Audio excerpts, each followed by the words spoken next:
இந்த 3 படத்தை பார்க்க தவறிடாதீங்க அப்படின்னு தான் சொல்லுவேன். பார்க்கலன்னா தெய்வகுத்தம் ஆயிடுமா, ஏய் என்னடா இதை பார்க்கல அப்படின்னு கேட்குற கேஸ் நான் கிடையாது. பட் இந்த 3 படத்தை கண்டிப்பா பாருங்க. இந்த 3மே வந்து பார்த்தீங்கன்னா ஒரு மாதிரி தரமான ஒரு படம். ஸோ நீங்க ஒரு மூவி லவரா இருந்தா இந்த 3 படத்தை மஸ்ட் வாட்ச் அப்படின்னு சொல்லுவேன். அது ஏன் எதுக்காக அப்படின்னு இந்த வீடியோக்குள்ள பார்க்கலாம். ஆக்ஷன். ஃபர்ஸ்ட் அமர் சிங் சம்கீலா. என்னடா படம் இது அப்படின்னு கேட்டா, ஒரு ஒரு பாப் சிங்கர்னு வச்சுக்கலாம். ஓகே ஓகே ஒரு சிங்கர், சரிங்களா? ஒரு சிங்கர், பஞ்சாப்ல இருக்கக்கூடிய ஒரு சிங்கர். ஓகே, அவரு என்ன பாட்டு பாடினாரு, அவருக்கே இந்த பயோபிக் அப்படிங்கிற ஒரு கேள்வி உங்களுக்குள்ள இருக்கும்ல. ஆக்சுவலா சொல்ல போனா அமர் சிங் சம்கிலால் அப்படிங்கிறவர் வந்து பாத்தீங்கன்னா ஒரு சிங்கர், இதெல்லாம் ஓகே. அவர் எந்த மாதிரி பாட்டு பாடினாருன்னு அப்படி பாத்தீங்கன்னா, இப்ப நம்ம சொல்றோம்ல இந்த புள்ளைங்கோ அப்படின்னு சொல்றோம்ல, ஸோ இது மாதிரி அப்ப அதாவது 80களில் வந்து பாத்தீங்கன்னா நிறைய டபுள் மீனிங் வச்சு பாட்டு பாடக்கூடியவர் தான் அமர் சிங் சம்கிலால்.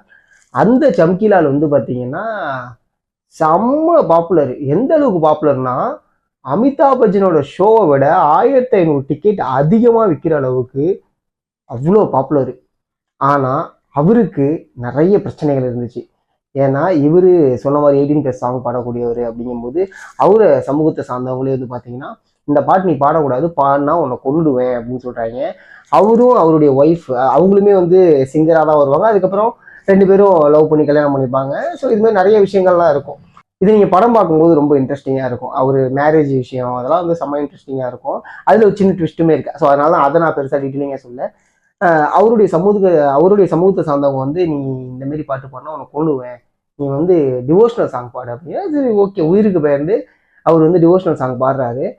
அப்போ என்ன ஆகுது அப்படின்னா, பஞ்சாப்ல நம்மளுக்கு தெரியும் அப்போ வந்து ஒரு மிகப்பெரிய ஒரு பிரச்சனை ஒன்று நடந்துச்சுல்ல. ஸோ அந்த டைம்ல வந்து இவருடைய சாங் தான் என்டர்டைன்மெண்ட்டாக இருக்கு. அப்படிங்கும்போது ஒரு இடத்துல பாட்டு பாடுறாரு. பாட்டு பாடும்போது இல்லை இந்த பாட்டுலாம் எனக்கு வேணாம், நீ வந்து 18+ சாங் பாடு, அதுதான் எங்களுக்கு பிடிக்கும் அப்படின்னு சொல்றாங்க. வேற வழியே இல்லாமல் அவரும் பாட ஆரம்பிக்கிறாரு. ஒரு கட்டத்துக்கு மேல 2 சைடும் ஒரு மாதிரி டார்ச்சர் பண்ண ஆரம்பிக்கிறாரு. சரி ஓகே, மக்களுக்கு பிடிச்சதே பண்ணுவோம் அப்படின்னு சொல்லிட்டு ஃபுல்லா 18+ சாங்கா என்ன நடந்தாலும் பரவாயில்லன்னு சொல்லிட்டு பாட ஆரம்பிக்கிறாரு. ஆனா அவரை வந்து கொன்னுடுறாங்க. இதுல என்னன்னா, இவர் நல்லவர் கெட்டவருங்கிற ஜஸ்டிஃபையே தெரியல, சரிங்களா? இவர் வந்து பாட்டு பாடினாரு. இவருடைய பயோபிக்கு ரொம்ப அழகா வந்து எடுத்திருந்தாங்க. அங்கங்க எப்படி நம்ம 83ல பார்த்துருப்போம், ஒரு ஷார்ட் அடிச்சா வச்சு டக்குன்னு கபில் தேவ் காமிப்பாங்க. ஸோ அது மாதிரி இவர் பாடுறது, அந்த பொசிஷன் எல்லாத்தையுமே வந்து பாத்தீங்கன்னா அப்ப இருந்த இமேஜோட மேட்ச் பண்ணியிருப்பாங்க, அப்ப இருந்த வீடியோவோட மேட்ச் பண்ணியிருப்பாங்க. இதெல்லாம் சூப்பராக ஒர்க் அவுட் ஆயிருந்துச்சு. ஸோ இந்த படத்தோட டைரக்டர் யாருன்னு பாத்தீங்கன்னா இம்தியாஸ் அலி. இம்தியாஸ் அலியை இன்னும் நீங்க டக்குன்னு கனெக்ட் பண்ணீங்க அப்படின்னா, ராக் ஸ்டார் தமாஷா அப்படிங்கிற படங்கள் வந்து நீங்க பார்த்துருந்தீங்கன்னா அந்த படத்தோட டைரக்டர் தான். இம்தியாஸ் அலி ஏஆர் ரஹ்மான் காம்போ அப்படின்னாலே எப்படி இருக்கும்னு நமக்கு தெரியும். ஸோ அந்த வகையில் ஏஆர் ரஹ்மான் இந்த படத்துக்கு அவருடைய முழு, அதாவது 200% உழைப்பை கொடுத்துருக்காரு அப்படின்னு சொல்லுவாங்க. ஏன்னா பாடல் எல்லாமே பழைய பாடல்கள். ஸோ அந்த பாட்டை வந்து நம்ம கம்பேர் பண்ணி ஆகணும் அப்படிங்கிற ஒரு விஷயங்கள் இருக்கு. அப்போ நடந்த விஷயங்களை வந்து அதுக்கு ரிலேட்டிவ்லாம் நம்ம கொடுக்கணும். இது எல்லாத்துலேயுமே ஏஆர் ரஹ்மான் ரொம்பவே சூப்பராக பண்ணியிருந்தாரு. ஸோ இந்த படம் பார்த்து முடிச்ச பிறகு நல்ல மேக்கிங்ப்பா, ஒரு பயோபிக் ரொம்ப அழகா நேர்த்தியா உண்மைக்கு நெருக்கமா எடுத்திருக்காங்க அப்படின்னு சொல்லிட்டு ஒரு ஃபீல் ஒன்று கிடைக்கும். அடுத்து வந்து ஹீராமண்டி த டைமண்ட் பஜார். இது இண்டிபெண்டன்ட்டுக்கு முன்னாடி நடக்கக்கூடிய ஒரு கதை. இது வெப் சீரிஸ். இதோடைய டைரக்டர் வந்து சஞ்சய் லீலா பன்சாலி. இதுக்கு முன்னாடி நம்ம பார்த்துருப்போம். அவருடைய படங்கள் அப்படின்னாலே இந்த பிரம்மாண்டம் இருக்கும், அந்த கோல்டா இருக்கும். ஸோ அந்த ஒரு விஷயங்கள்லாம் சூப்பராக இருக்கும். அதே தான் ஃபர்ஸ்ட் ஃப்ரேம்லேருந்து லாஸ்ட் ஃப்ரேம் வரைக்கும் அவ்வளோ ஒரு பிரம்மாண்டத்தை காமிச்சிருப்பாங்க. 200 கோடியில் எடுத்த ஒரு பட்ஜெட். மனிஷா கொய்ராலா அந்த படத்தில் வந்து இருக்காங்க, ஐ மீன் சீரியஸ்ல இருக்காங்க. மனிஷா கொய்ராலாவுக்கு த பெஸ்ட் அப்படின்னு சொல்லலாம். ஏன்னா அவங்களுடைய பர்ஃபார்மன்ஸ் வந்து அவ்வளோ சூப்பராக இருக்கும்.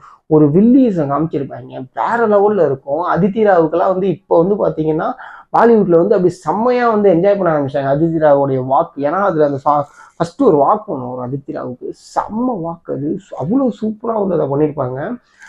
அப்படியே அடுத்து வந்து நம்மளுடைய சோனாட்சி, அவங்களுடைய பர்ஃபார்மன்ஸ் சூப்பராக இருக்கும். ஸோ இது 3 பேரோட பர்ஃபார்மன்ஸ் வைஸில் தான் படம் செம்மையாக இருக்கு அப்படின்னு கேட்டால் கதையே வந்து பார்த்தீங்கன்னா அவ்வளோ சூப்பராக பண்ணியிருப்பாங்க.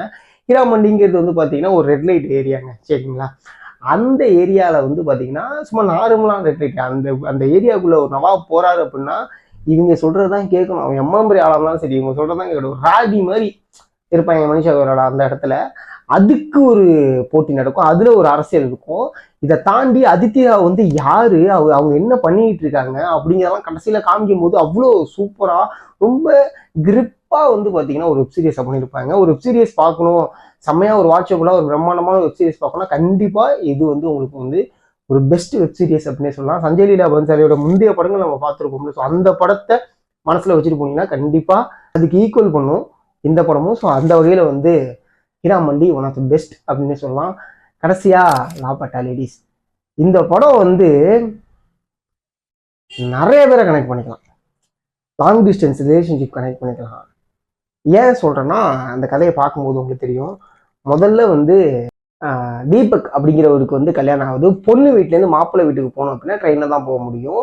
ஸோ அப்படி ட்ரெயினில் போகும்போது வந்து பார்த்தீங்கன்னா, அந்த ஊரில் நிறைய பேர் கல்யாணம் ஆயிருக்கும்ல, அவங்க எல்லாருமே அங்கே இருக்கக்கூடிய பெண்கள், அங்கே இருக்கவங்க எல்லாருமே வந்து பார்த்தீங்கன்னா ஒரே மாதிரி ட்ரெஸ் தான் போட்டிருக்கணும். ஆண் பெண் எல்லாருமே வந்து பார்த்தீங்கன்னா ஒரே மாதிரி ட்ரெஸ் தான் போட்டிருக்கணும். ஒரு ஸ்டேஷனில் அப்படியே அப்படி தூங்கிடுறாரு. டக்குன்னு ஒரு ஸ்டேஷனில் எழுந்திரிக்கிறாரு. நம்ம ஸ்டேஷன் வந்துச்சுன்னு சொல்லி அப்படியே பரபரப்பா தீபக் வந்து அவருடைய ஒய்ஃப் வந்து கூப்பிட்டு வராங்க. வீட்டுக்கு போய் ஆர்த்தி எடுக்கும்போது மாஸ்டர் கல்பனா வந்தது அவரோட ஒய்ஃபே கிடையாது. என்னடா இது அப்படின்னு சொல்லிட்டு கதை ஆரம்பிக்குது. அதுல ஒரு காதல், ஒரு ஏக்கம், அந்த பிரிவு ரொம்ப அழகா இருக்கும். அதான் சொன்ன மாதிரி ஒரு லாங் டிஸ்டன்ஸ் ரிலேஷன்ஷிப்ல இருக்கவங்களுக்கு அந்த படம் ரொம்பவே பிடிக்கும். ஏன்னா அந்த அளவுக்கு அந்த பிரிவோடைய வலியை வந்து ரொம்ப அழகாக, அந்த மரத்துக்கு கீழே உட்காந்து பேசுகிற சீக்வன்ஸ்லாம் வந்து பார்த்தீங்கன்னா ரொம்ப சூப்பராக இருக்கும். இதில் வந்து பார்த்தீங்கன்னா 2 பேருடைய இவங்க தேடிக்கிட்டே இருப்பாங்க. இந்த மாதிரியான விஷயங்கள்லாம் நடந்துக்கிட்டே இருக்கும். அதே சமயம் இந்த லேடி வந்து ஏன் தீபக் கூட வந்தாங்க, ஏன் அந்த ஹஸ்பண்ட் விட்டு வந்தாங்க அப்படிங்கிற ஒரு இது போயிட்டு இருக்கும். ஒரு கேரக்டருமே வந்து பார்த்தீங்கன்னா ரொம்ப அழகாக பண்ணியிருப்பாங்க. இந்த படத்தோட டைரக்டர் யாருன்னு பார்த்தீங்கன்னா கிரண் ராவ். இவங்க யார் அப்படின்னா அமீர் கானோட ஒய்ஃப். அவங்க தான் அந்த படத்துக்கு டைரக்டர்.